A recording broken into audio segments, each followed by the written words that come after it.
everyone, I'm Gabby. And I'm Zach. And this is the Market Update Monday. Today we're going to be talking about the most recent Fed announcement, interest rates, and some powerful tips and tools for new home buyers.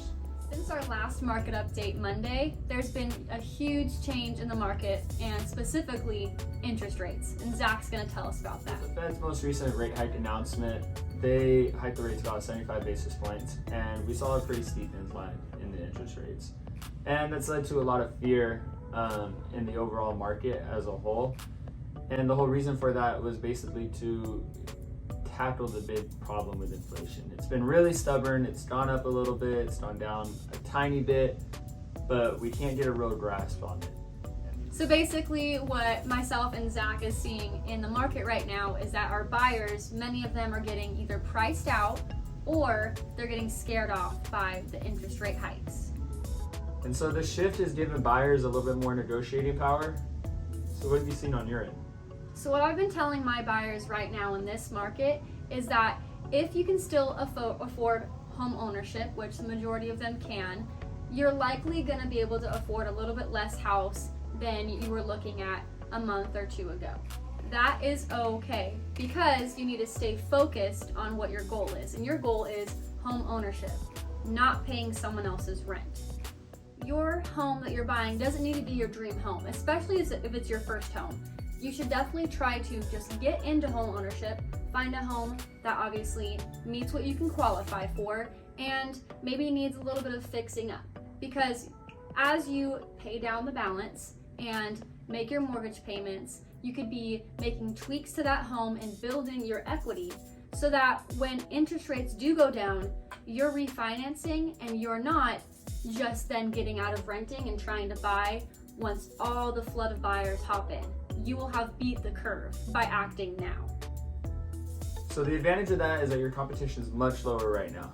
A year ago, it was ridiculously competitive, and even if you were approved, you couldn't get an offer in or you couldn't get it accepted. Now, what we are going to see in the future is once these interest rates come back down, which is probably going to be around, mid 4s to 5s range, that's going to look incredible. And now you're going to see people that are in a frenzy again and over-offering on their homes. And that's going to drive the values up. So when you get into a nice little home that you can do some value add to and everything, and then in a year or two from now when people are over-offering, that's going to increase the value of your home.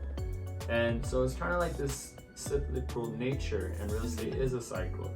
So you kind of got to look at where you're at right now and realize that you do still have a good opportunity if you are in a secure financial position, you have job security, and you can afford those payments. What I'm telling a lot of my buyers right now is that don't chase the shiny penny. Don't go after the homes that are popping up in the market that were just recently flipped or that just look gorgeous and are priced a little bit higher than they should be, because that's where all the offers are going to go in. Everyone's going to go after that house. It's going to end up way above asking price, which was probably already higher than market value. Look for homes that have been sitting on the market a little bit longer, maybe have had a few price decreases, and chase after those kind of homes, because your likelihood of getting an offer accepted at or below asking price is so much higher when you don't chase the shiny penny. Search for more resourceful ways to find a home, get out of renting, and ultimately, like we mentioned before, in a year from now, you can make improvements in that home as time goes by and refinance when rates get lower. Get those seller concessions, because something I'm telling all of my clients to do right now is ask for a 2-1 buy down. Yes. And so basically what that does is for the first year of your loan payments, the interest rate's going to be 2% lower than what it is today. For the second year, it's going to be 1% lower than what it is today.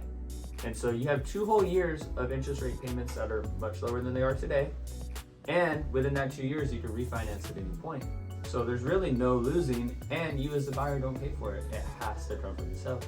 If you'd like to hear more about that, feel free to reach out. I have a ton of information on the 2-1 buy down. They're actually relatively affordable. They're usually about 2.3% of the loan amount.